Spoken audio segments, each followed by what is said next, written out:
வணக்கம். இன்னைக்கு நம்ம டிஸ்கஸ் பண்ண போகிற டாபிக் என்ன அப்படின்னு பார்த்தீங்கன்னா வெற்றிலை. இந்த வெற்றிலை அப்படிங்கிறது மனிதர்களுடைய அன்றாட வாழ்க்கையில் நம்ம தினசரி பயன்படுத்தக்கூடிய ஒரு பொருள் அப்படின்னு சொல்லலாம். குறிப்பாக இந்தியாவில் பார்த்தீங்கன்னா பண்டிகைகள், திருவிழாக்கள், அது மட்டும் இல்லாமல் கடவுளுக்கு படைக்கிறதுன்னு இப்படி எல்லா விஷயங்கள்லையும் இந்த வெற்றிலை அப்படிங்கிறது முன்னிலையில் இருக்குது. இப்படி மக்களோட பாரம்பரியங்கள்ல நம்ம பெரியவங்க இந்த வெற்றிலையை முன்னிலையில வைக்க காரணம் என்ன, இந்த வெற்றிலையில என்னென்ன ஹெல்த் பெனிஃபிட்ஸ் இருக்கு, இதை சாப்பிட்றதுனால என்ன நன்மைகள் இருக்கு அப்படிங்கிறத இந்த வீடியோல நம்ம டீட்டெயில்டா பார்க்கலாம். அதுக்கு முன்னாடி நான் உங்க டயட்டீஷியன் டாக்டர் சுரேந்தர். இந்த மாதிரி வீடியோக்களை தொடர்ந்து பார்க்கறதுக்கு என்ன ஃபாலோ பண்ணிக்கோங்க. இந்த வெற்றிலை அப்படிங்கிறது பார்த்தீங்கன்னா பிப்பரேசியா குடும்பத்தை சேர்ந்த ஒரு கொடி வகை தாவரமாகும். இது இந்தியாவிலையும் ஆசியாவிலையும் அதிக அளவில் பயிரிடப்பட்டு மக்களால் பயன்படுத்தப்பட்டு இருக்கு. இந்த வெற்றிலையில பார்த்தீங்கன்னா எக்கச்சக்கமான நியூட்ரியன்ட்ஸ் புதைஞ்சிருக்கு அப்படின்னு சொல்லலாம். குறிப்பாக இதில் பார்த்தீங்கன்னா வைட்டமின் சி அதிகமாக இருக்கு. அது மட்டும் இல்லாமல் கரோட்டினாய்ட் சத்துக்கள், ரிபோஃப்ளோவின், தயமின், நயாசின் போன்ற சத்துக்களும் அதிகமாக காணப்படுது. இதில் எல்லா வைட்டமின்ஸோட சேர்த்து குறிப்பாக இதில் கால்சியம் சத்தும் ஒரு அளவில் நார்மலாக இருக்கு. இந்த வெற்றிலையில பார்த்தீங்கன்னா வைட்டமின் சியோட சேர்த்து அதிக அளவு நார் சத்து இருக்கிறதுனால இது உங்களுடைய குடல் சார்ந்த பிரச்சனைகளை சரி பண்ணுறதுக்கு ரொம்ப யூஸ்ஃபுல்லாக இருக்கும். குறிப்பாக பார்த்தீங்க அப்படின்னா உங்கள் கட் ஹெல்த்தை இம்ப்ரூவ் பண்ணுறதுக்கு இது ஒரு பெஸ்ட் சப்போர்ட்டிங் ஃபுட்டாக இருக்கும் அப்படிங்கிறத மைண்டில் வச்சுக்கோங்க. இயற்கையாகவே இந்த வெற்றிலைக்கு நம்ம உடலில் உள்ள நச்சுக்களை வெளியேற்றக்கூடிய தன்மை இருக்குது.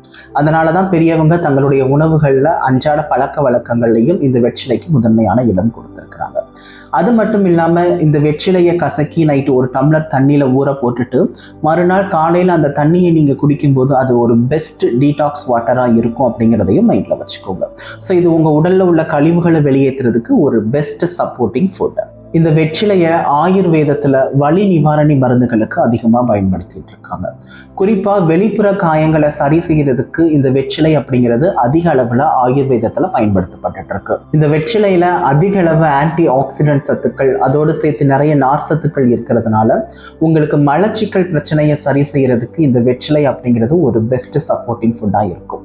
யாருக்கெல்லாம் மலச்சிக்கல் அப்படிங்கிறது அடிக்கடி இருக்கோ அவங்க தினசரி இந்த வெற்றிலையை தங்களுடைய உணவுகளுக்கு பின்னாடி சேர்த்துட்டு வந்தாங்க அப்படின்னா ஒரு நல்ல ரிலீஃப் இருக்கும். அது மட்டும் இல்லாம உங்களுடைய ஜீரண மண்டலம் சார்ந்த பிரச்சனைகளை சரி செஞ்சு உங்க செரிமானத்துக்கு இந்த வெற்றிலை அப்படிங்கிறது ரொம்ப ஹெல்ப் பண்ணும் அப்படிங்கிறத மைண்ட்ல வச்சுக்கோங்க. இருமல் மற்றும் சளி தொடர்பான பிரச்சனைகளுக்கு பார்த்தீங்கன்னா இந்த வெற்றிலை அப்படிங்கிறது ஒரு பெஸ்ட் ஃபுட்டாக இருக்கும். இந்த வெற்றிலையோடு சேர்த்து கிராம்பு, ஏலக்காய், பட்டை இதெல்லாம் நல்லா கொதிக்க வச்சு குடிக்கும்போது சளி தொந்தரவு அப்படிங்கிறது படிப்படியாக குறையும் அப்படின்னு சொல்லி ஆயுர்வேதத்தில் சொல்கிறாங்க. அது மட்டும் இல்லாமல் ஆஸ்துமாவால் அவதிப்படுறவங்களுக்கு இந்த வெற்றிலை அப்படிங்கிறது ஒரு பெஸ்ட் சப்போர்ட்டிங் ஃபுட்டாக இருக்கும். இந்த வெற்றிலையில் பார்த்தீங்க அப்படின்னா பாலிஃபினால் அதிகமாக இருக்கிறதுனால இயற்கையாகவே இதுக்கு பார்த்தீங்கன்னா நோய் எதிர்ப்பு சக்தி அப்படிங்கிறது இருக்குது. அது மட்டும் இல்லாமல் உங்கள் இம்யூனிட்டியை பூஸ்ட் பண்ணி உங்களுடைய நோய் எதிர்ப்பு சக்தியை அதிகப்படுத்துறதுக்கு இந்த வெற்றிலை அப்படிங்கிறது ரொம்ப யூஸ்ஃபுல்லாக இருக்கும். இந்த வெற்றிலையில் பார்த்தீங்கன்னா அதிக அளவு ஆன்டி மைக்ரோபியல் ஏஜென்ட்ஸ் இருக்குது. ஸோ இது உங்கள் பல்லோட ஆரோக்கியத்துக்கு ரொம்ப யூஸ்ஃபுல்லாக இருக்கும். குறிப்பாக ஆஃப்டர் ஃபுட்டுக்கு அப்புறமா இந்த வெற்றிலையை நீங்கள் சாப்பிட்டு வரும்போது இதில் இருக்கக்கூடிய ஆன்டி மைக்ரோபியல் ஏஜென்ட்ஸ் அப்படிங்கிறது உங்களுக்கு வாய் துர்நாற்றம், பல்வலி, பல் சிதைவு, அது மட்டும் இல்லாமல் ஈறுகளில் ஏதாவது பிரச்சனை இருக்குது அப்படின்னா அதை சரி செஞ்சு கொடுக்கறதுக்கும் இந்த வெற்றிலை அப்படிங்கிறது ரொம்ப யூஸ்ஃபுல்லாக இருக்கும். இந்த வெற்றிலைக்கு பார்த்தீங்க அப்படின்னா ஆன்டி இன்ஃப்ளமேட்டரி பண்புகள் இருக்கிறதுனால நாள்பட்ட ஆஸ்டியோபொரோசிஸ், முடக்குவாதம் போன்ற பிரச்சனைகளால் வரக்கூடிய வலிகளை கட்டுப்படுத்துறதுக்கு இந்த வெற்றிலை அப்படிங்கிறது ரொம்ப யூஸ்ஃபுல்லாக இருக்கும். அண்ட் இந்த வெற்றிலையில் பார்த்தீங்கன்னா கால்சியம் சத்து அதிகமாக இருக்கிறதுனால உங்கள் மூட்டுகளினுடைய ஆரோக்கியத்துக்கும் ரொம்ப நல்லது அப்படின்னு சொல்லி நிறைய ரிசர்ச்சில் கண்டுபிடிச்சிருக்கிறாங்க. அது மட்டும் இல்லாமல் இந்த வெற்றிலையில் ஆன்டி ஆக்சிடென்ட் சத்துக்கள் அதிகமாக இருக்கிறதுனால ரீசெண்டாக டயக்னோஸ் பண்ண டைப் 2 டயபெட்டிஸை குறைக்கிறதுக்கு இது ஒரு பெஸ்ட் சப்போர்ட்டிங் ஃபுட்டாக இருக்குன்னு சொல்கிறாங்க. அது மட்டும் இல்லாமல் உங்கள் நரம்பு மண்டலம் சார்ந்த பிரச்சனைகளை சரி செய்கிறதுக்கு இது ரொம்ப யூஸ்ஃபுல்லாக இருக்கும். மனசோர்வு, டிப்ரெஷன் இதையெல்லாம் சரி பண்ணி கொடுக்கறதுக்கும் உங்களுடைய நரம்பு மண்டல ஆரோக்கியத்துக்கு இந்த வெற்றிலை அப்படிங்கிறது ரொம்ப சப்போர்ட் பண்ணும். அண்ட் அது மட்டும் இல்லாமல் புற்றுநோயினுடைய அபாயத்தை குறைக்கிறதுக்கும் இந்த வெற்றிலை அப்படிங்கிறது ஒரு பெஸ்ட் சப்போர்ட்டிங் ஃபுட்டாக இருக்கும்.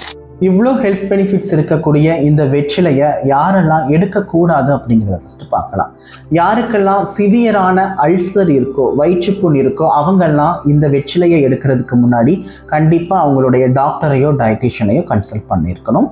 அதே மாதிரி யாரெல்லாம் இதயம் சார்ந்த பிரச்சனைகளுக்கு மெடிசின்ஸ் ஏதாவது எடுத்துட்டு இருக்கிறேன், இல்லை ரீசெண்டாக எனக்கு ஏதாவது ஹார்ட் சர்ஜரி பண்ணியிருக்கிறாங்க, அதே மாதிரி ரத்தம் உறைதலுக்கான மருந்து மாத்திரைகள் யாராவது எடுத்துட்டு இருக்கிறீங்க அப்படின்னா அவங்களும் கம்பல்சரி இந்த வெற்றிலையை சாப்பிட்றதுக்கு முன்னாடி அவங்களுடைய டாக்டர் டயட்டீஷியன் அட்வைஸ் இல்லாமல் சாப்பிடக்கூடாது. அதையும் மனசில் வச்சுக்கணும். இவ்வளோ ஹெல்த் பெனிஃபிட்ஸ் இருக்கக்கூடிய இந்த வெற்றிலையை சாப்பிட்றதுக்கு முன்னாடி முக்கியமாக மைண்டில் வச்சுக்க வேண்டிய விஷயங்கள் என்ன அப்படின்னு பார்த்தீங்கன்னா, உங்களுக்கு கிடைக்கக்கூடிய வெற்றிலை அப்படிங்கிறது சுத்தமாக ஆரோக்கியமானதா இருக்கா அப்படிங்கிறத பார்த்துக்கணும். ஏன்னா இப்போ நிறைய இடங்கள்ல வெற்றிலை அப்படிங்கிறது ஒரு விவசாயம் சார்ந்து நடக்கிறதுனால டைரக்டா அது மேல பூச்சிக்கொல்லி மருந்துகளை தெளிக்கிறாங்க. ஸோ இப்படிப்பட்ட வெற்றிலைகளை நீங்க சாப்பிடும் போது அது மூலமாவே உங்களுக்கு அதிகமான நோய்கள் வர்றதுக்கு வாய்ப்பு இருக்கு அப்படிங்கிறத மனசுல வச்சுக்கலாம். ஸோ உங்களுக்கு வீடுகளில் வளர்க்கக்கூடிய வெற்றிலை இல்லை உங்களுக்கு ஆர்கானிக்கா கிடைக்குது அப்படின்னா தாராளமா அந்த வெற்றிலையை நீங்க யூஸ் பண்ணிக்கலாம். ரெண்டாவது என்ன அப்படின்னு பார்த்தீங்கன்னா, இந்த வெற்றிலையை நீங்க எதோட சேர்த்து யூஸ் பண்றீங்க அப்படிங்கிறது ரொம்ப முக்கியம். இந்த வெற்றிலை அப்படிங்கிறது உங்களுக்கு புற்றுநோய் போன்ற பிரச்சனைகள்ல இருந்து சரி செய்யறதுக்கு யூஸ்ஃபுல்லா இருந்தாலும் இந்த வெற்றிலையோட சேர்த்து புகையிலை, பான்பராக் இந்த மாதிரி சில பொருட்களை சேர்த்து நீங்க யூஸ் பண்ணும்போது இதுவே உங்களுக்கு புற்றுநோயை உண்டாக்குவதற்கு முக்கிய காரணியா அமைஞ்சிடும். ஸோ இந்த வெற்றிலையை நீங்க தனியாவோ இல்லை நாட்டுப்பாக்குகளோடு சேர்ந்து சாப்பிடும்போது அது ஒரு பெஸ்ட் சப்போர்ட்டிங் ஃபுட்டா இருக்கும். ஆனா மற்ற பொருட்களோடு சேர்த்து சாப்பிடும் போது அது உங்களுக்கு கேடு விளைவிக்கும் அப்படிங்கிறத மைண்ட்ல வச்சுக்கோங்க. இவ்வளோ ஹெல்த் பெனிஃபிட்ஸ் இருக்கக்கூடிய இந்த வெற்றிலையை சரியான முறையில் சரியான அளவில் நீங்கள் தினசரி எடுத்துகிட்டு வந்தீங்க அப்படின்னா கண்டிப்பாக இந்த வெற்றிலை அப்படிங்கிறது உங்களுக்கு நல்லதை மட்டும்தான் பண்ணும். இந்த வீடியோ உங்களுக்கு இன்னைக்கு பயனுள்ளதாக இருக்கும் அப்படின்னு நம்புகிறேன். அடுத்த ஒரு வீடியோவில் பார்க்கலாம். நன்றி.